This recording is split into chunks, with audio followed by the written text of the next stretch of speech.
Chapelle du musée Unterlinden et son retable d'Issenheim. Derrière la crucifixion, un chantier de restauration vient de démarrer. À travers les vitres, les visiteurs vont pouvoir observer le travail minutieux des restaurateurs. 3 mois après s'être attaqués au vernis qui jaunissait l'œuvre, ils s'attellent au cadre. Les cadres, ils ont été légèrement abîmés, surtout dans les angles, surtout aux endroits où il y avait les charnières.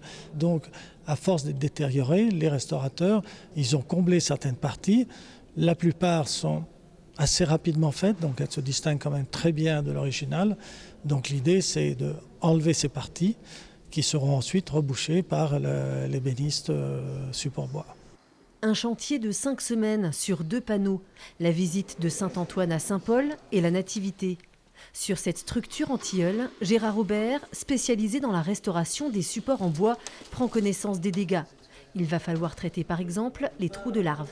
On a des trous d'envol qui se perçoivent très bien, donc il va falloir faire une intervention pour stopper l'infestation par ces insectes xylophages. Ensuite, nous avons des cassures et des fentes, donc nous allons recoller ce qui tient mal.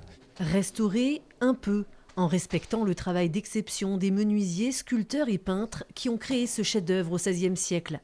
Et en profiter pour observer les panneaux du retable sous un autre angle, pour une fois.